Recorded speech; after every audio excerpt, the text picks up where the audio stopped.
तो कहते कालस्य दुहिता, काल की जो बेटी है या पुत्री है वो कौन है?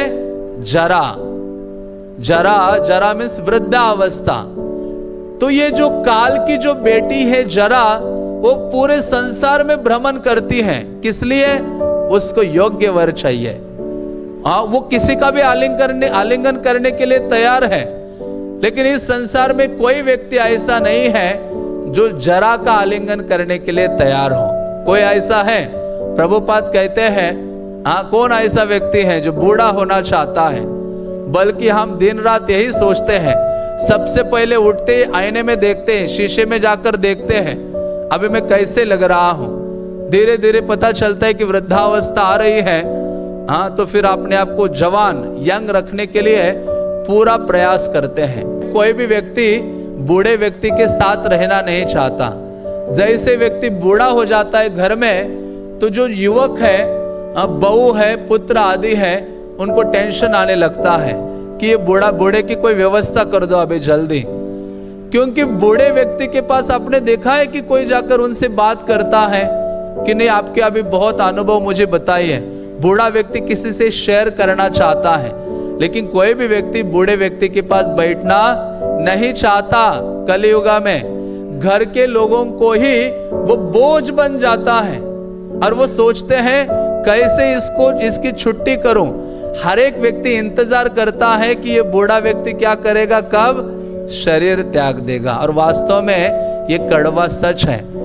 जब विवाह हुआ इस एक युवक का, तो वो देखा कि उनके घर में जो उनके पिता थे, उनके पत्नी ने देखा कि वो जो पिता है वो बूढ़े हो गए और हमेशा खांसते रहते हैं। जब देखो खांसते रहते हैं। तो एक बार वो डाइनिंग टेबल में बैठे थे और भोजन खा रहे थे। तो खाते खाते उनके हाथ कांप रहे थे, सारे बर्तन आवाज कर रहे थे, कुछ बर्तन गिर भी गए और जोर जोर से खांसने लगे। तो पत्नी को अभी सहा नहीं गया, इसकी जो पत्नी है उनके पुत्र की। तो उन्होंने कहा कि आपको चूज करना होगा, या जैसे प्रभुपाद की पत्नी ने कहा था, टी और मी, आपको चाय चाहिए या मैं चाहिए? तो उसने कहा पिता चाहिए या पत्नी चाहिए, दोनों में से एक, नहीं तो कल मैं चली जाऊंगी। हाँ, सुबह सुबह निकल जाऊंगी घर से। तो इसको रात भर नींद नहीं आई।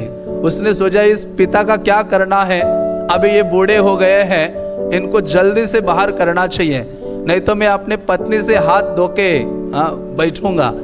तो उन्होंने क्या किया, अपने पिता को सुबह सुबह कहा कि पिताश्री आप तैयार हो जाइए, मैं आपको दूर लेके जाना चाहता हूँ।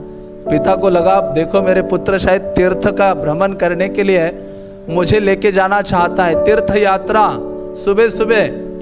तो ये सोच ही रहे थे, छोटा सा अपना बैग इकट्ठा किया, थोड़े बहुत कपड़े और वस्तुएं डाली और उनको लेकर निकल पड़े। तो पिता पुत्र ने उनको कार में बिठा दिया और बहुत तेजी से कार ले गए बहुत दूर तक। कई घंटे बीतने के बाद एक बड़ा सा जंगल आता है और वहां जाकर गाड़ी रोक देते हैं और रोक देकर पिता को कहते हैं पिताश्री अभी उतर जाइए। तो पिता समझ जाते हैं, वो उतरते अपना वो टूटा फूटा बैग एक लेकर, और उतरते ही पिता पुत्र शीशा नीचे करता और देखता है कि ये जो पिता है बहुत बूढ़े हो गए हैं, वो जोर जोर से हंस रहे हैं। अभी इसने सोचा अच्छा ये तो मेरी बेइज्जती हो गई, इनको रोना चाहिए, गिड़गिड़ाना चाहिए कि बेटे ऐसे मत करो, मुझे घर ले चलो, मेरी रक्षा करो, मेरी सेवा करो। लेकिन यहाँ पिता क्या कर रहा था, हंस रहा था। तो पुत्र ने पूछा पिताश्री अब क्यों हंस रहे हो? तो पिता कहते हैं मैं भी जब जवान था तुम्हारे जैसे इसी स्थान में मैंने अपने पिता को क्या किया था, छोड़ा था। तो कहने का तात्पर्य है कि संसार में कोई भी व्यक्ति बूढ़े व्यक्ति को सहन नहीं करता। पुत्र है, पौत्र है, पत्नी है, सब उसका तिरस्कार करने लगते हैं। पत्नी जब शादी होती है तो उसके जूते की पूजा करना शुरू करती है। बूढ़ा हो जाता है, सुनता नहीं, उसी जूते से क्या करती है, पिटाई करती है। तो ऐसा जीवन है। तो इस प्रकार से हम देखें कि वास्तव में ये जो वृद्ध अवस्था है ये बहुत कष्टप्रद है। इसलिए माता देवभूति को जब कपिल देव उपदेश दे रहे थे तो उस समय कपिल देव ने कहा कि जब व्यक्ति शक्ति और बल सामर्थ्य उसके पास होता है शरीर में, तो वो पूर्ण रूपेण अपने परिवार की सेवा करता है। वो भूखा रहता है लेकिन परिवार का भरण पोषण करता है। परिवार वाले पूरा खा जाते सब कुछ भोजन, शाम को ये काम करके आता है, जो बचा कुचा हो वो खा के सो जाता है, लेकिन फिर भी उनकी सेवा में तत्पर रहता है।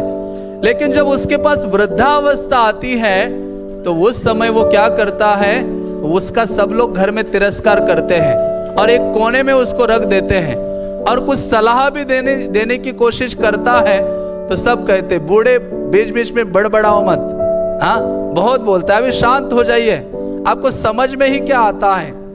हाँ, तो इस प्रकार से जो व्यक्ति अपना जीवन, अपना आयु, अपना बल, अपना सामर्थ्य सब कुछ जिनके लिए दे देता है, वही व्यक्ति क्या करते हैं, उसका अनादरता, उसका अनादर करते हैं।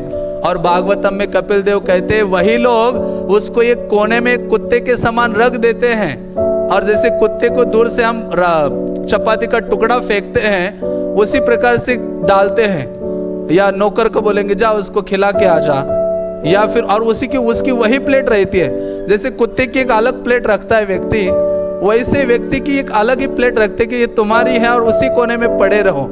तो ऐसी स्थिति होती है जब वृद्धावस्था आती है और कोई व्यक्ति सुनने के लिए क्या नहीं है, तैयार नहीं है।